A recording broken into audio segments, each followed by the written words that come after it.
What's going on, everyone? Welcome to Yours Avenue. My name is Darren, and today we're going to be talking about David Ayer, the director of the original Suicide Squad movie, because he's back talking about his Ayercut on Twitter. But before I get started, don't forget to subscribe and like this video and comment on anything that I talk about here that you like or dislike, or even want to ask any questions. So let me know in the comments below. So David Ayer, again, he always talks about his Suicide Squad movie and how he has his own cut, and how the movie that was released in the theaters was the WB's cut, and his version is far superior than what we saw in the theaters. And he's been, over years, he's been talking about his cut for the longest time, giving us some hints as to what was in his original cut, and some scenes and some pictures that he leaked, I think, online as well. And so he's back talking about his cut because people are constantly talking about it. And he said, "I took the hits like a good soldier. When the studio cut hit the streets, it's who I am. I watched my cut for the first time since it was abandoned, and it's fucking amazing. On God.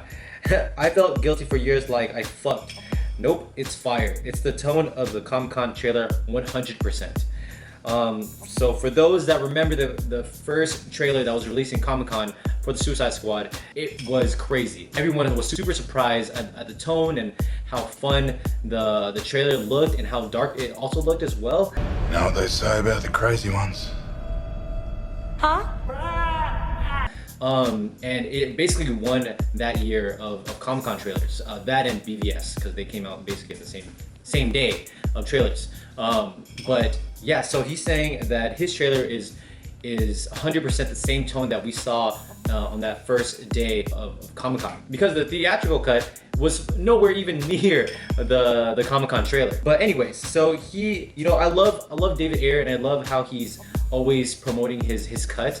Whether or not we'll see that cut released, is still up in the air. But I think him always talking about it, always keeping people in the loop, always keeping the hype alive, is something that that has worked, especially with Snyder, with his cut, or with Justice League. And a lot of people are thinking or talking about online is, will we ever see the cut? Like, that is constantly the question. Will we ever see the cut?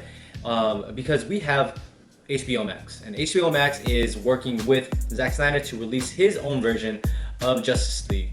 And I feel like this could definitely be in David Ayer's favor as well.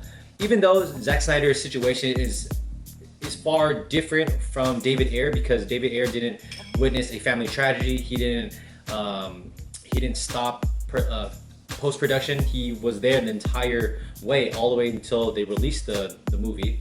But Zack Snyder, in his situation, he had to leave post-production. He had a family tragedy, and someone else took over to finish the job. So I feel like that in itself is a very unique anomaly. And I feel like, I'm glad that Zack Snyder is getting his cut released.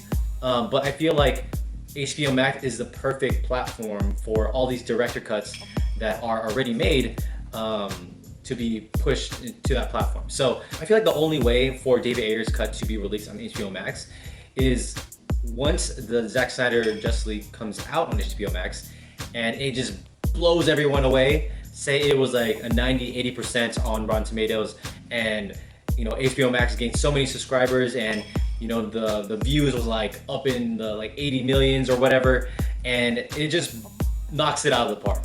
I think at that point, WB and or I guess Warner Max has to really look at this cut, this David Ayer cut, and see this as another opportunity to capitalize on his version. And then I'm pretty sure once a company experiences a reaction like the Zack Snyder cut and it knocks it out of the park, they definitely want another taste again. So I definitely feel like they will. They eventually. I definitely feel like they definitely can release this Ayer cut, as long as they don't spend too much money post-production or fixing any visual effects that need to be done. Because I would assume because they didn't release his version, they do have to spend some money on any visual effects that needs to be done, or any music scores that need to input, and so on and so forth. Just like the Zack Snyder cut. And it would just be the perfect way. And I think that would definitely releasing director cuts that are like 90% done or 95% done would be the perfect way to separate HBO Max to the other platforms, other streaming platforms such as Hulu, Netflix, Amazon Prime. So, but yeah, let me know what you guys think about all this. What do you guys think about the Ayercut being released? And let me know in the comments below. Like this video, subscribe to our channel, and I'll see you guys again. Bye.